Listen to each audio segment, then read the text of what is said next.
ko'pchiligimiz chet elga chiqqanimizda mana shu 7-Eleven do'koniga duch kelamiz. Bitta zo'r gap aytaymi. Mana shu 7-Eleven kuchlimi yoki qaraylik, kichkina do'konchada 100 kvadrat, 50 kvadrat kichkina do'konchalar bo'ladi. Yoki o'zimiz O'zbekistondagi Korzinka, Makro, havas do'konlari kuchlimi? Hozir ikkalovi to'g'risida bor ma'lumotni beraman. Xulosani o'zinglar qilasizlar. Bilmaydiganlar uchun Korzinkani birinchi nomi Angels Food bo'lgan.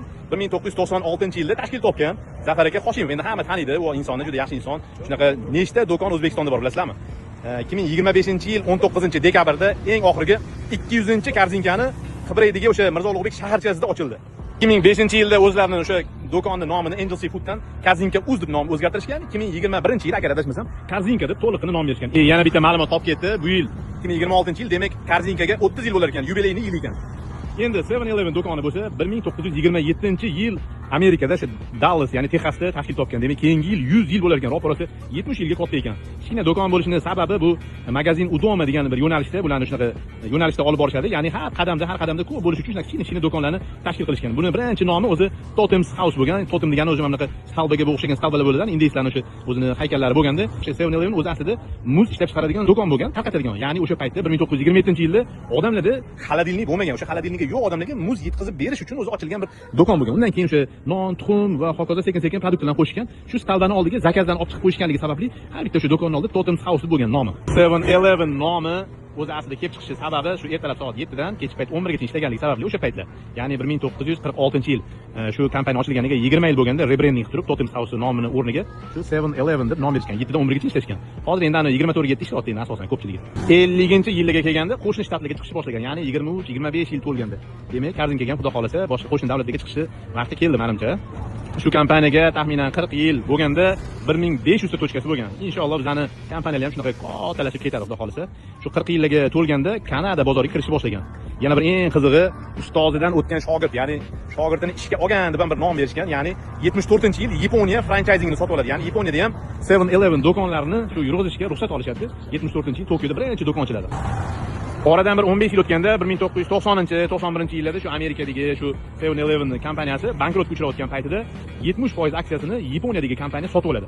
Shundagina asosiy paket shu Yaponiyaga o'tib qoladi. Hozirgi kunda 2005-yilda 100% paket shu 7-Elevenning o'sha asosiy aktivlari xo'jayini desam bo'ladi, shu egalik huquqi Yaponiyaga tegishli. Shu sababli hali ustozini ishga olgan, ustozini sotib olgan shogird degan bir hazilomuz gap ham yuradi bular orasida. Shu orada yana bir qiziq ma'lumot berib ketaman. Ularning o'sha Amerikadagi kompaniyani bankrotga uchrashining asosiy sabablaridan bittasi, bizda ham shu ko'p biznesmenlar qiladigan xatolardan bittasi, bir biznesi yo'lga tushib, zo'r izga tushayotgan paytda fokusini boshqa joyga qaratib qo'yishadi. Ya'ni neftinoy kompaniyalarni zapravkalarni sotib olishni boshlaydi, shunda qarz kirib ketadi. Shu sababli meni fikrimcha, o'zi ko'pchilik biznesmenlar juda yaxshi bilishadi, bir biznesga fokusni qaratgandan keyin boshqasiga umuman boshqa yo'nalishga iloji boricha kirish kerak emas. Endi eng qizig'i, to'liq paketlarini Yaponiya sotib olgan paytda 2005-yilda 7-Eleven'ni butun dunyodagi do'konlarning soni 25 mingta bo'lgan. Eng qizig'i, hozirgi kunda 85 mingdan ortiq bularning tochkasi.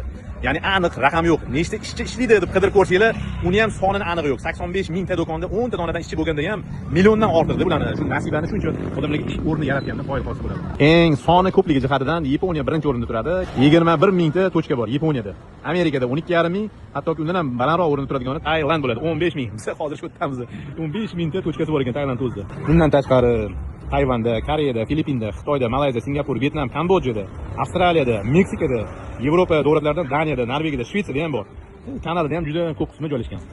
Yana bir qiziq ma'lumotlardan bittasi shu 7-Eleven'ga bag'ishlab Amerikada 11-iyul kunini 7-Eleven kuni deb e'lon qilishgan.